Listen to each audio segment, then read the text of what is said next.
Good morning, good afternoon, and good evening to all our audience. It's a pleasure to be here today for the first interview ever of the Global Vantage Point. My name is Lorenzo Marchetti, and I'm the founder of the Global Vantage Point. And today I have a very special guest for you all. A mentor, a great philosopher, a real thinker, Professor Joe White, emeritus at Santa Barbara City College. Joe, please introduce yourself. My name is Joe White, as Lorenzo calls me. Others call me Joseph White, but Joe White will do. And I was a professor for 35 years or so at Santa Barbara City College, doing visiting lectures, a variety of other locations. And Lorenzo was a student of mine, and I have retired since 2017. And he's gone on for his own television and interviewing career. Well, I wish it was like that. This is just a project for us. We want to see where it will lead, but I'm honored to have you here because I know how much you know and you understand of philosophy, but in general about political philosophy. And I think that there are not enough people like you who can understand where we are going in the United States politically. So, given what happened last night, and for the few people that don't know it, Donald Trump was elected president in a landslide victory against Kamala Harris, and leaving a lot of people with not much to say about what happened. My first question for you, Joe, is pretty straightforward: is why Trump and why now? Well, the simple answer is he got the most votes. That's the simple answer. The shock is that he got the most votes. I think many people were thinking that she could have a landslide, even though all the polls said it's going to be very, very close. By the time my family and we turned in last night, it was pretty much decided, but not finally decided. There were still a few outliers, but there wasn't a feeling of hope at that point. The more difficult answer to your question, why Trump, we can go into if you want. And we could start Absolutely. that. What's happened in the United States, and I would just add a little bit to what you said about the problem here, is that I don't think this is just a local problem for the United States. This is a global problem. I would like to hear some of your remarks about your prime minister. She seems to be somewhere on the right, and I think she's been accused of being xenophobic, as has Trump, and I think there's interesting explanations in terms of why he's like that and why he's gotten into this position. I don't know Maloney that well or some of the other authoritarians in the world, but in the case of Trump, there's a very strange marriage that happened in the United States for at least 30 years, if not 40. The evangelical conservatives in the country have turned on a variety of programs out to be rather violent. I mean, we've had abortion doctors shot in their homes, and their characterization of the pro-choice movement is that it's simply infanticide. And the liberals here are not unlike Nazis with their death camps, where just cavalierly, as Trump has said and others have said, what the liberals want is for doctors to be able to deliver a baby. They just kill it right there. The truth has never been their forte. Trump has never been very good with the truth, if he even has an idea what it is. But that group has now found a sociopathic pirate to lead the way. And they've married into this group through Trump. In 2016, Trump was somewhat alone with his family, and the relationship wasn't very solid. But since then, they've really come together. And if any of your readers have ever read Project 2025, that's a pretty good insight into the world that they would like to see the United States become. And it's not unlike a theocracy. They have Mike Johnson, who's the leader of the House Speaker, has said that the United States was never intended to be a real democracy. It's supposed to be a religious republic. So, Like this, Iran. yeah, or Afghanistan. I mean, they have Taliban elements. It would seem, if you ever listen to our Marjorie Taylor Greene or Lauren Boebert, some of these people, it's very divided. And so at the very bottom of all of this is what I think sometimes goes underappreciated, is that we are in a global uh, culture war. And it's really heightened itself because in the United States for over 200, nearly 250 years now, I would think, we have been dealing with the whole issue of who belongs to our moral community, which means who gets to vote, who gets rights, who just gets in the game. And, we were founded in slavery and our own little genocide against Native Americans. And it was okay then because those people weren't part of the moral community. Well, we have the enfranchisement of people began slowly because at the outset, the only full members were white men with property. Well, then we let white men without property into the game. And then we had a civil war, 7 years later. And that was the most lethal war in American history in terms of just the number of deaths in that war. And it was supposed to resolve this issue of getting closer to eliminating slavery. But people know American history, it's never been easy trying to push that back. Right. So the United States has been in this war of enfranchisement. Who gets to be in it? Because when you look at our documents, especially the Declaration of Independence and the Constitution to a large extent, they include all people. And we could never practice what we preach, but we're reminded by Martin Luther King that this nation owes a debt.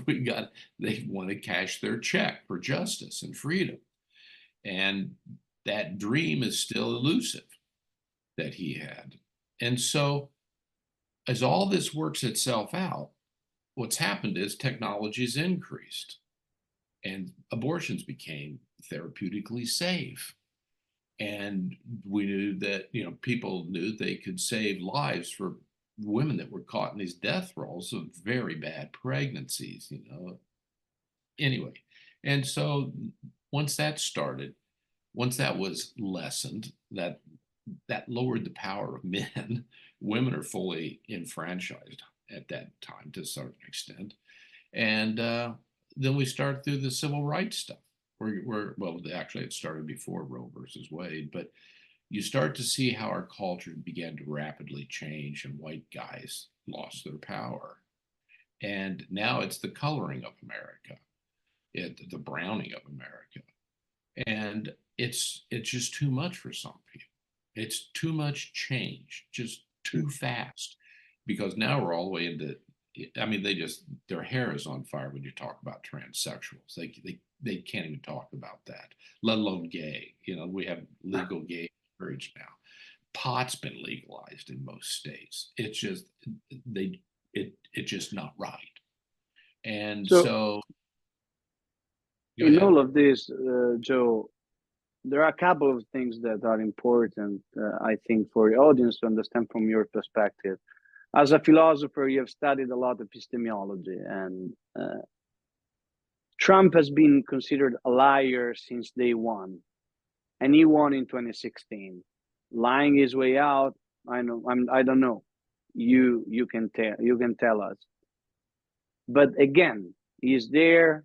This is the third election he participated in. So 2016, 2020, and now.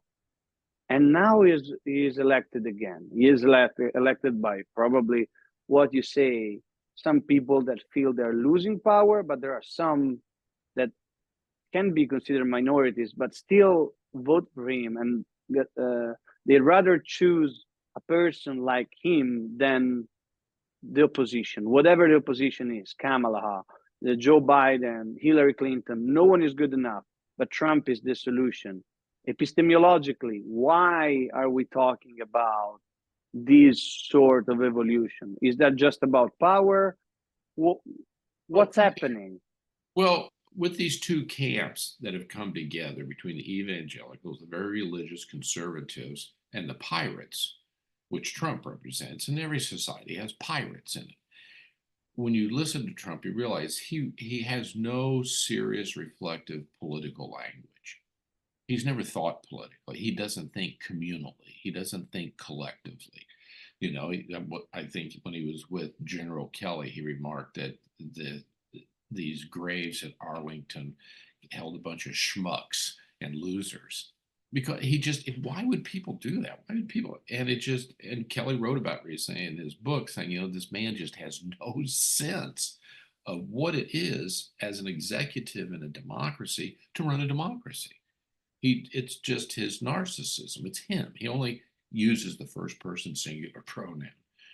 What's throw what really throws people off about his language is because he pathologically lies, he doesn't come off as a liar to himself.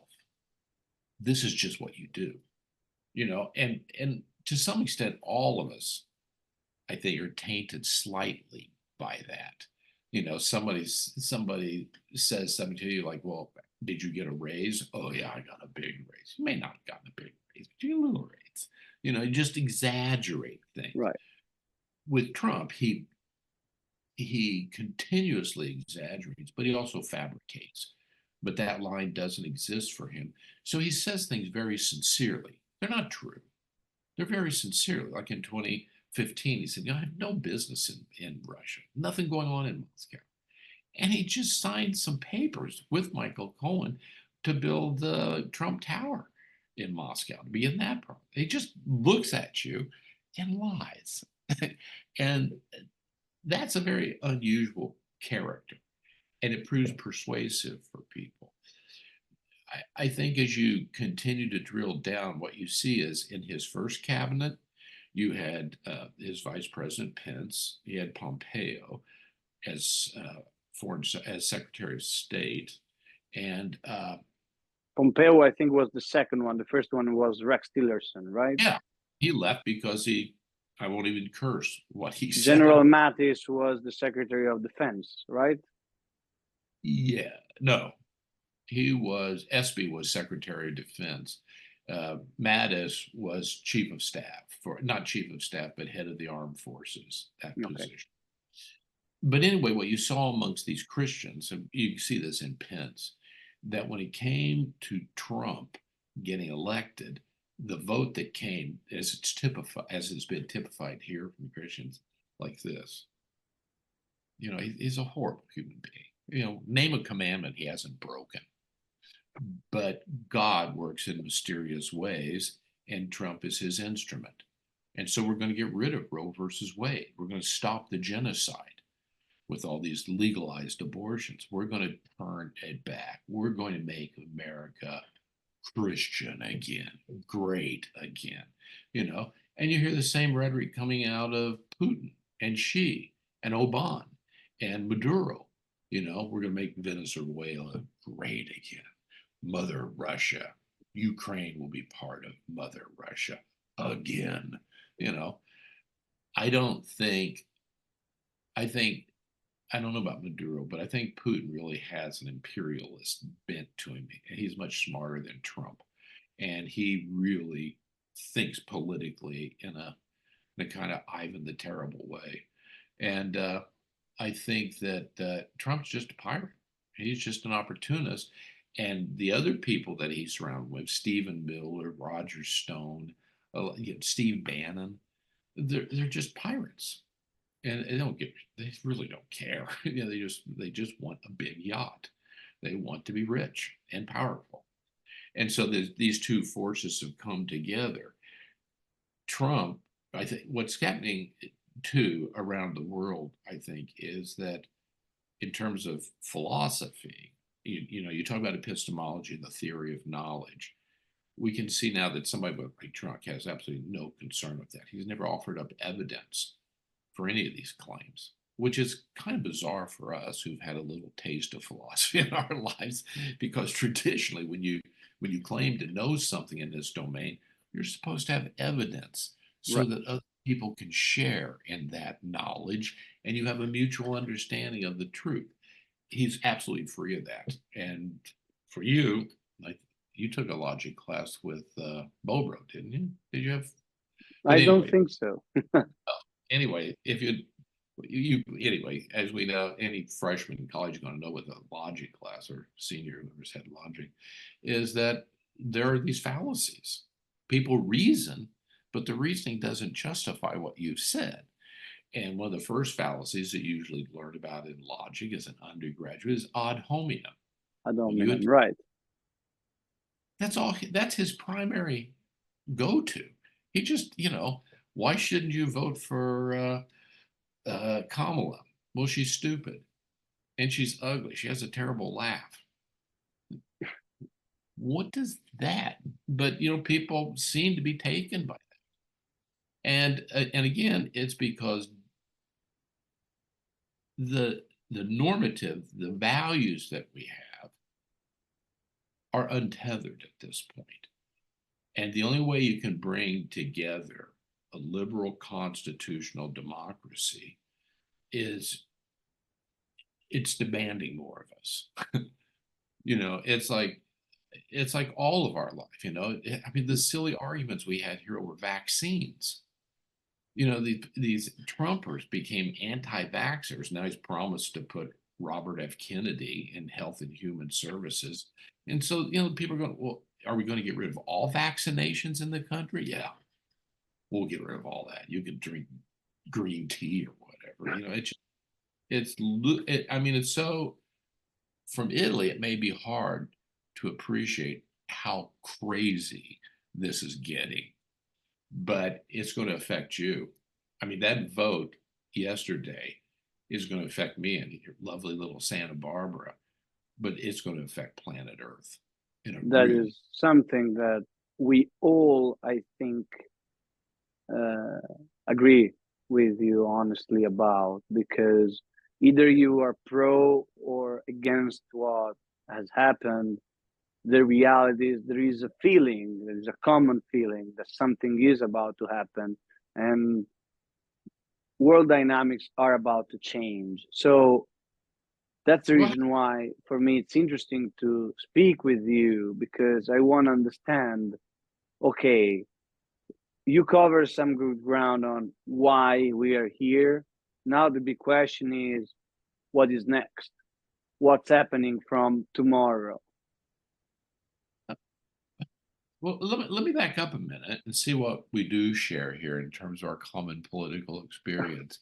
I believe your Prime Minister, Maloney, has been in office since 2022. Is that right? Yeah, About years?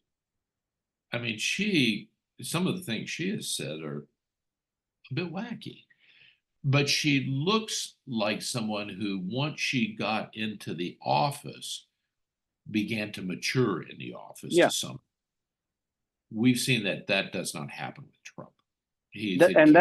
and that is incredible, because expectations into extremists taking office in Europe, or at least in Italy, is always following a learning curve. You, when you get into the office changes you deeply, because the state is organized in a way in which there is not much you can do. Yeah, and that's what we all thought in 2016. And when the Obamas were so kind and generous to the Trumps when they got to the White House, everybody thought, we'll be okay. We weren't. He can't change. He's constitutionally incapable of that. And So that's why I say in your case with Maloney in office now for 2 years, how has Italy fared? Do you notice Well, a difference? the, Are you is there a difference? Probably, but the country, we have to take into account different dynamics and layers.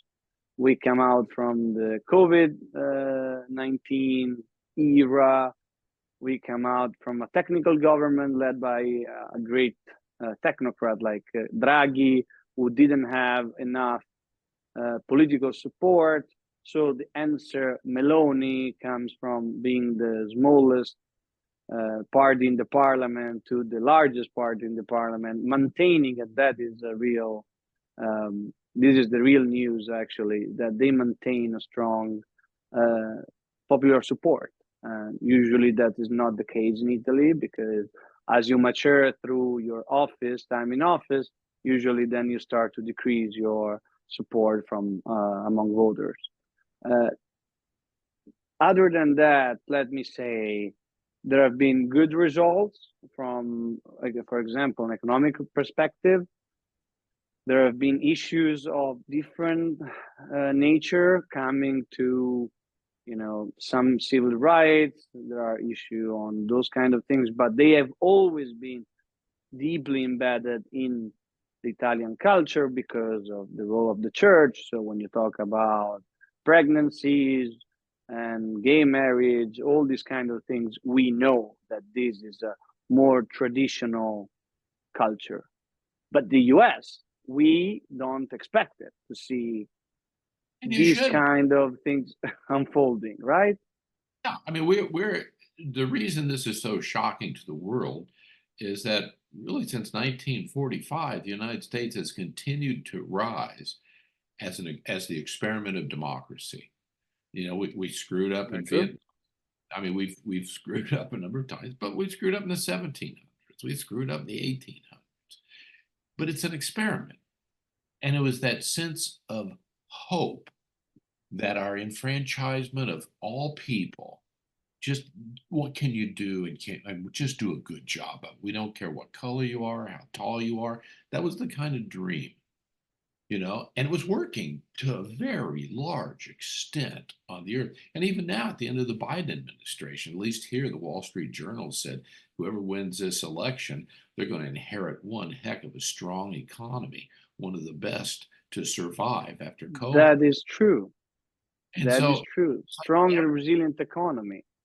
everything was going well, but there is this small group, and I don't know if it's largely men. They seem to be in the political side, essentially men, with the exception of Marjorie and Lauren, but that are just hell bent on a Christian crusade of some sort. And in order to do that, they need power. And they've joined up with a man who cannot have enough power. And so he's just their attack dog. And he's running out there. And he's been successful so far. And this last time he had one hell of a strong group to organize a very effective campaign. And yeah, and so it's very poetic on his part. I don't know who came up with "Make America Great Again," but it's very betraying, and it's going backward, which is always the conservative way. And I mean, that's what it means to be conservative. You conserve, you hold on to, as the late William F. Buckley would put it. I don't know if you know that name in terms of American conservative intellectuals. But his definition of conservative was just says stop. Because back in the 60s, when he was around and doing what he did, you had the hippie stuff starting, the civil rights stuff, all the legislation coming out of the Great Society with Johnson and all that stuff. And it was just like, no, stop. Just stop. Let's let everything settle. And that's basically what Trump represents. Just stop all of this. Yeah, but there is a difference, Joe, between all of this and being, a conservative like John McCain. Yeah. Then, what is the difference then? Like, why do we see this difference? And why this new version of conservatives that seem, coming from the Tea Party, but even more radical, seem to be much more fashionable right now than Well, 15 years ago. but it did come out the Tea Party, and the Tea Party, if I recall, the reason they called themselves a Tea Party was they were so opposed to taxes and all this government interference. Trump does not represent small government. No, He's a traditional Republican. He's so intrusive, and that's what the evangelicals want. They really don't want a secular society. They don't want people to read certain things. DeSantis, the governor of Florida, has a whole war on woke. You just don't need to read that. You don't need to hear about that. As a matter of fact, this last election cycle, he tried to stop advertising for the abortion amendment they wanted to pass in Florida. They're in favor of censorship. They want the government to monitor what people read, what people do. This might be monitored in another year. There you are in Italy. Here I am in Santa Barbara. So, it's this sense that there's no way forward people have. They're lost.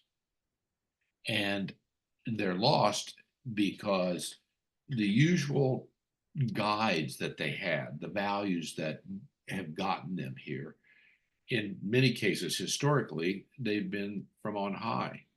They're divine. Well, you can almost feel the amount of security that comes if you know that there's a supreme being that you're just working for. As opposed to just, I don't know, I'm here. I've got to create something. I've got to do something. There's none of that magic coming out of the sky. Well, where do these values come from? Well, you can try, and I don't want to go into it here. You and I have had a long discussion about absolutely. relativism, all that stuff, which is lacking for most people. They don't have a language to talk about values, and I don't want to put it off the way so many commentators in America have done about the demographics of the election, where all these working class people, people who hadn't gone to college, ended up supporting Trump, whereas Kamala got so much of just the college educated public. It's not just that, because I also have professionals, friends here that I have meetings with, doctors, lawyers, that sort of, and they will say things like, well, Joe, you keep talking about some of this stuff like there's some sort of truth. There's no truth. And the only thing I can say is that true? Are you telling me now that there is no truth? How does that work? They just get frustrated. They really don't want to spend time thinking their way through what they say. And if you go back to any beginning ethics class, there's a difference between all value judgments being moral judgments and all moral judgments being value judgments. Yeah. And they don't know that. So they confuse, how you feel about ice cream with morality. And so it's all relative. It's all a matter of taste. Well, that statement isn't, is it? So, we're caught in this quagmire at this point where people are just so confused over what to do. In the United States, I don't know about the Catholic Church in Italy and how the culture is working there these days, but in the United States, we have this First Amendment thing. There's supposed to be a wall between the church and the state. Well, for most of our history, okay, we'll put a wall there, but we're all Protestants, we're all Christian Protestants. And they were. Somebody like Jefferson's not quite the Protestant that John Adams was, John Right. may have been more pious, but they were all in that game. We're not in that game anymore. The more that you can travel, the more that economic opportunities are spread around the globe, that now, you come to the United States for what, 2 years, 3 years or so to go to college. That probably wouldn't have happened 100 years Actually, ago. I stayed here 6 in total. So You what? I stayed in the US for 6 years at the end. Oh, there you go. So and you saw the number of students from overseas at SBCC, and it's in Italy. What are most of our students do? I want to go to Italy. I want to go to Florence. I want to go to Rome. I want to go to Paris. I want to go to Beijing. People are traveling.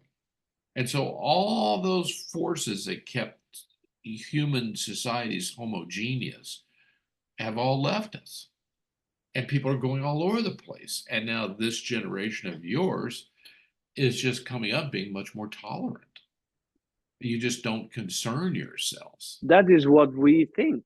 At least that's what I believed. But then my belief is challenged uh, very Well, often, because then I see Trump of the world to get elected, and I'm like, are we but more tolerant?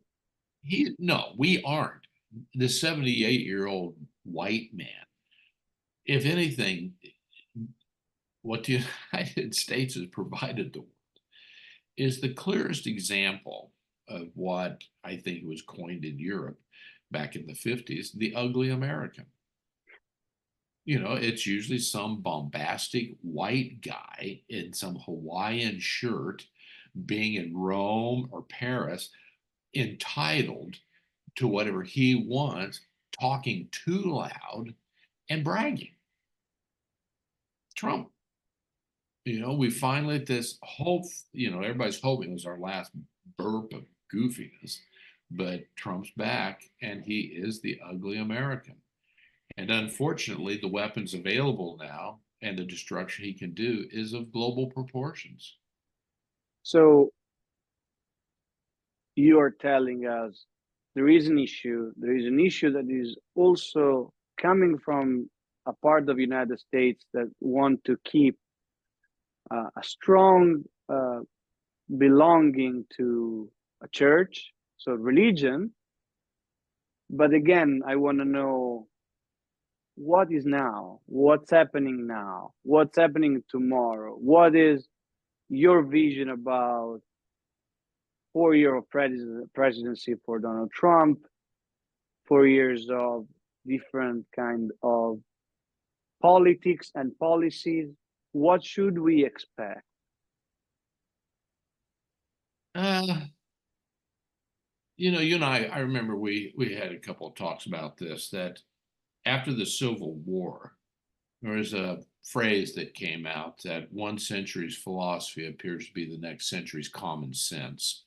And, we talked about how Jefferson had been a reflection of the John Locke social contract.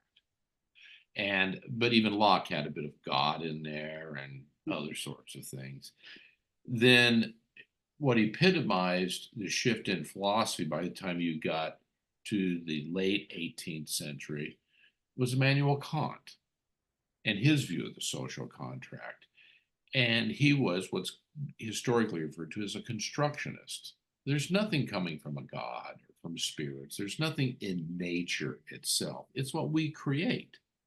And here's the decision procedure, the contract idea, the contract model we should use to think about what would a reasonable person do to escape the difficulties of life without collective help, without a community.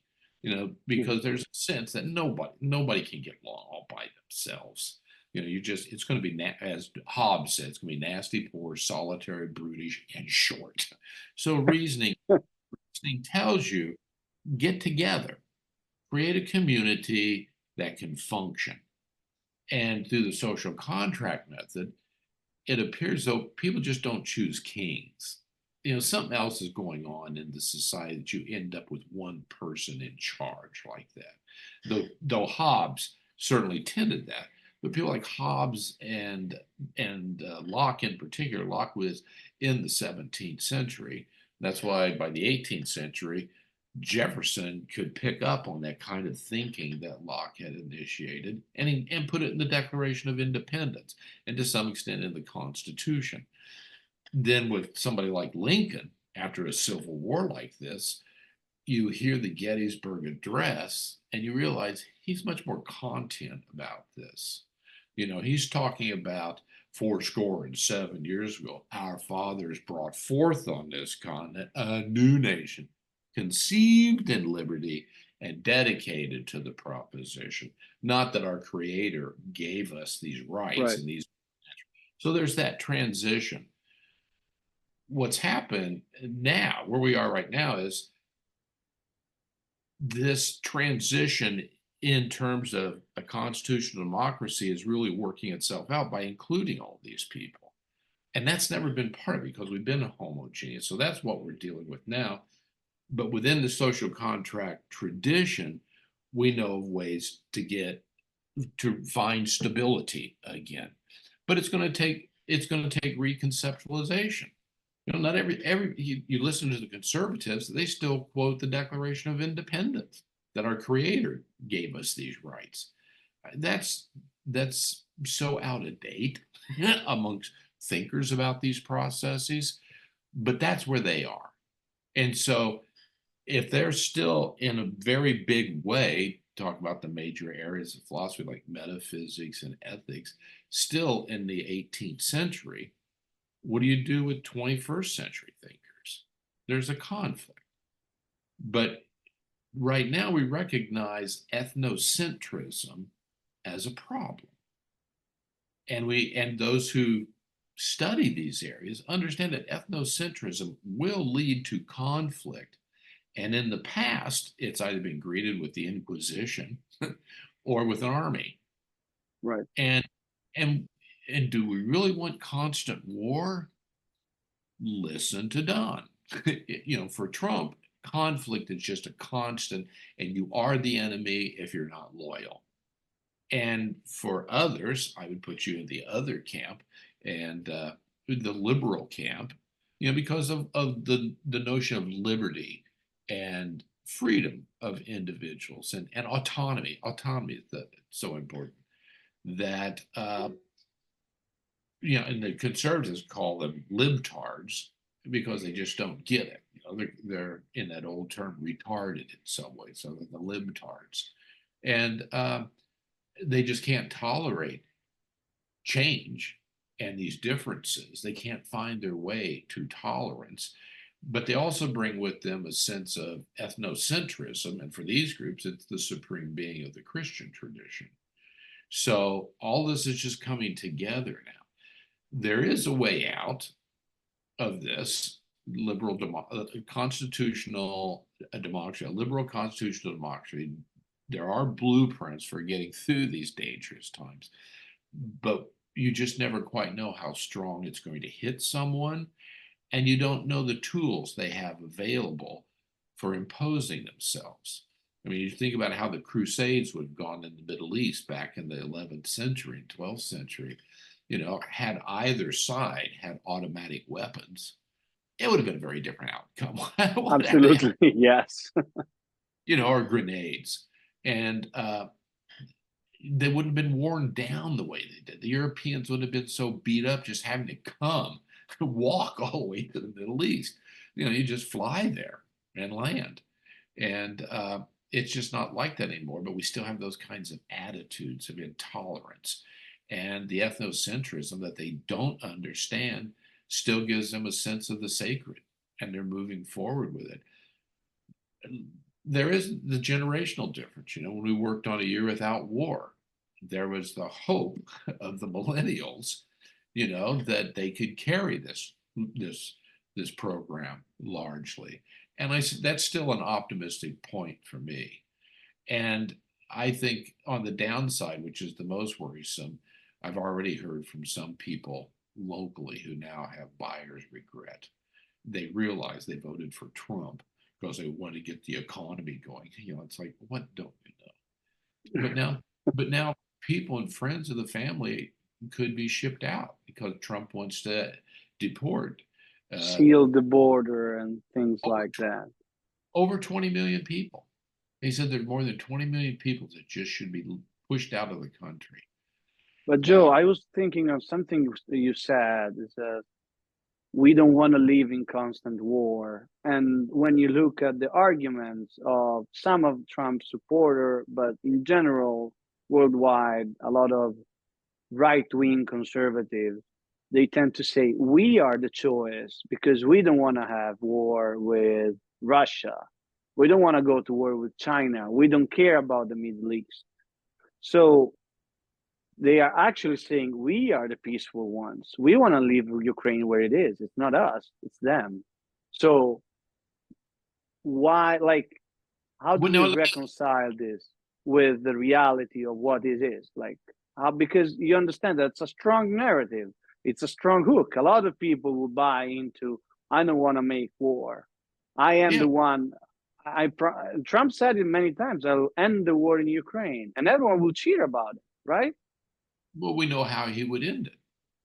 Yeah, he wants to end it, all this horrible suffering, but he's not ending it on the part of those people. He's ending it because the suspicion is he will have a benefit from Putin. Putin doesn't want to be there. He's rendered, his own population unstable now. He's not the real popular guy, but he's got so many balconies that he can take care of every political opponent. There's a balcony for everybody to fall off of. And that's the way we're going in the United States. Don't be surprised if Rachel Maddow, one of her fly fishing expeditions, drowns. You know, commercial airliners start going down, and oh my gosh, Nancy Pelosi was on that flight. I wonder what happened. That's the realistic scenario that could unfold, and it's just for his advantage. What's his advantage? And it's not for the United States. It's not for the world. It's him. What he can get.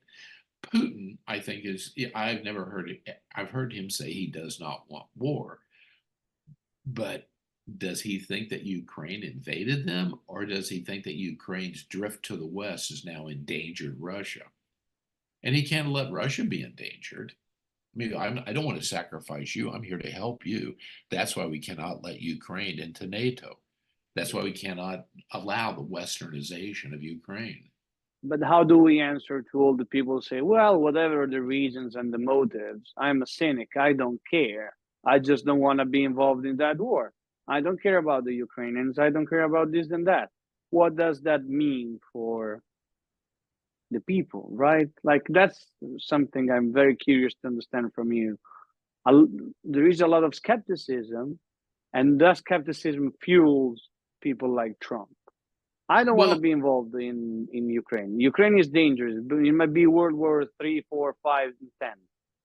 Trump is going to save us whatever the cost is, and it's not our cost; it's someone else. So is that good? Is that fine? uh, I think that's a minority of people who are going to say, I just don't care about Ukraine. What many of the conservative leaders say in this country is it's wasting our resources. It's a waste of our money. Why do we have to fight other people's battle? Why do Right. we have to be in NATO when we're picking up the bill for it? If they would just pay this Trump, they just pay their fair share, we'll stay. But no, we're not going to get ripped off by you people anymore, you Europeans that take all of our money, and it's a financial transaction. And I've been curious. I should go back. My recollection of Chamberlain with Hitler was that it was a genuine goal on Chamberlain's part to avoid another war. He was thinking politically, and he just wanted to avoid a war. He just misjudged who he was dealing with. Trump's not like that. I don't.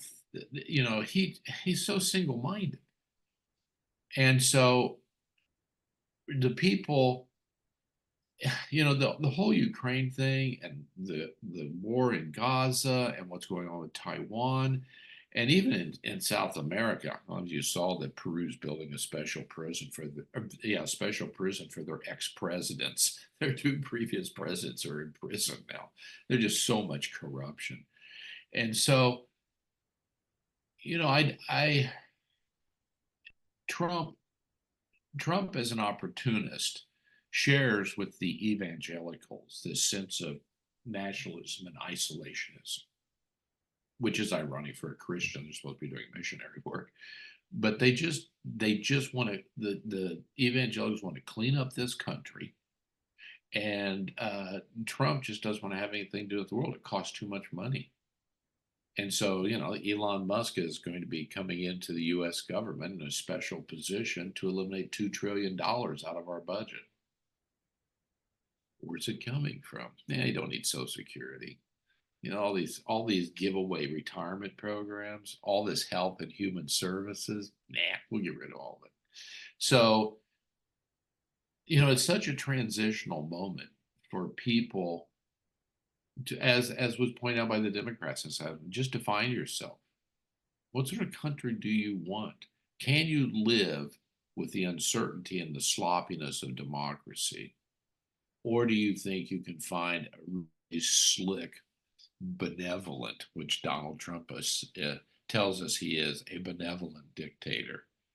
It's like, no, there's nothing benevolent about you. So, So what, and then we'll start to wrap up because our audience has heard a lot from you, and I really want to thank you for all your wisdom as usual.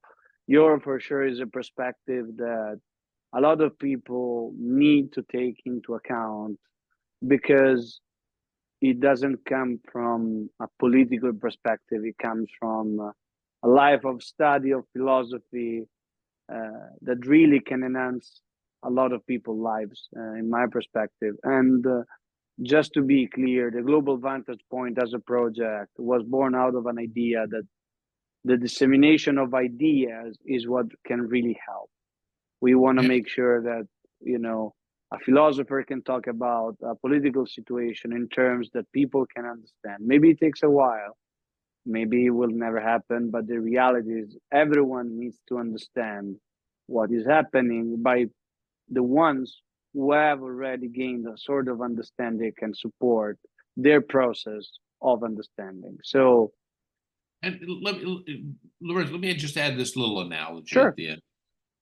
We're dealing, and now with Donald Trump, with the whole issue of climate change, which he denies. It's so preposterous that he would deny this, a man in that position. But like you said, if you're going to understand the science behind climate change, you've got to sit quietly and listen and take the time to think about it and understand it. And climate change is within the domain of science, so it's somewhat tangible. You're looking at the world and weather processes and data collected over a century. You know, philosophy is abstract and it's not easy because we are constructing societies now because of all the change. It's just been thrust upon us by our own technology. And we've got to think our way through it. There are paths through it. But if we insist on living in the 18th century or the 19th century with those political thoughts, we're just going to end up in conflict endlessly. And I'm sure you're going to make a pitch for some prominent 20th century philosophers at some point to let your audience know that there are blueprints available, and somebody might mention be John Rawls, but there are. Bertrand Russell, I was thinking at this moment, but yeah. Yeah, there's just quickly, there's an interesting cynical remark on Russell's part when he was asked about persuading people through reasoning, thought, and logic. And he said, it's difficult. Sometimes it's best just to give them the wrong information, knowing that they'll come to the right conclusion, because their thinking is off. And if you give them the right information, they may not come to the right conclusion. They'll get caught in fallacies, and there are dozens of fallacies that trip us up as what we call going down the epistemic gauntlet. And so, do you just give them the wrong information so at least they come to the right conclusion? And that's cynical. But democracy, the bottom line is you have to trust people, but it's sloppy. And just, my golly, as Jefferson said, educate them. Just give them the opportunity to be educated.